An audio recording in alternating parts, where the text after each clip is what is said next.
Tyler Villus, comparé devant les assises spéciales de Paris. Il est jugé pour des crimes commis en Syrie entre 2013 et 2015. Bonjour Karima Kiki, vous suivez ce procès pour nous.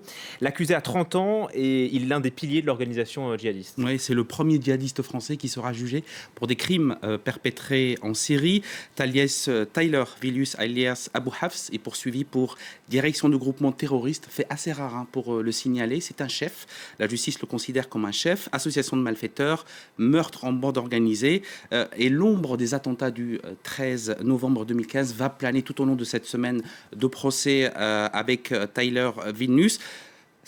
Il avait les cheveux courts quand il a été attrapé par la police. C'est comme ça que les policiers rentrent en contact avec lui. Cheveux courts, barbe fine et moustache. Il est arrêté à l'aéroport Atatürk en Turquie alors qu'il essaye de quitter le territoire turc pour aller en Syrie. On est le 2 juillet 2015. Il est détenteur d'une fausse carte d'identité suédoise et les policiers tiquent tout de suite. L'identité ne correspond pas au profil. Et à ce moment-là, on sait déjà qu'il c'est un cadre éminent de l'EI qui va faire la jonction. En fait, ce sera le premier recruteur de l'EI pour l'Europe, la France et ensuite pour l'Europe. Il est arrêté donc le 2 juin. À peine arrêté, il réussit à passer un message. Il passe un message à qui? À Abdelhamid Abaoud. Il lui dit textuellement: je me suis fait arrêter, ils m'ont pris en photo, ils me font rire ces guignols qui ne comprennent rien, je te recontacte quand je sors, si je sors, et quand je sors, je vais agir.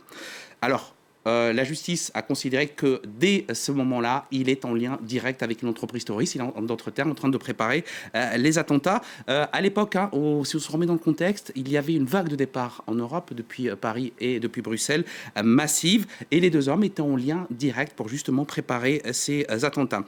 La justice va essayer de comprendre deux choses tout au long de cette semaine. La première, c'est la personnalité de ce colosse. Il est immense, il est impressionnant, et c'est un homme, le premier djihadiste français à avoir organisé des filières. Ça, c'est le premier volet du procès. Le second volet du procès, on va essayer de comprendre comment il a réussi à entrer en lien et à organiser des attentats qui ont eu en France un peu plus tard. Pourquoi la justice s'intéresse-t-elle à sa personnalité?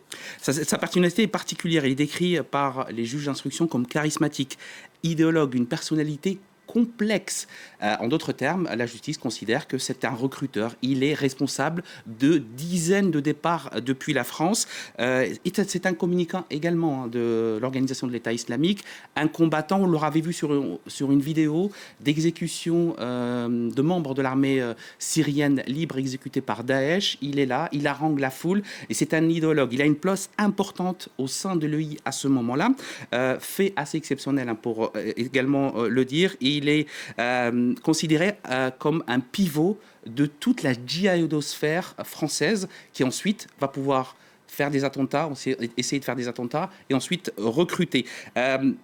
Ça fait 5 ans qu'il attend son procès derrière les barreaux. Et dans un rapport de l'administration pénitentiaire, il est décrit comme charismatique, idéologue, prépondérant, une forte personnalité, une forte aura. Il a agrégé en prison tout un groupe autour de lui. Il continue.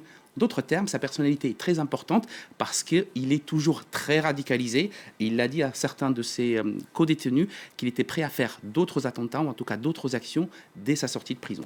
Début du procès, donc cet après-midi, devant les assises spéciales de Paris. Il encourt la réclusion criminelle à perpétuité. Merci beaucoup Karima Kiki pour ces précisions.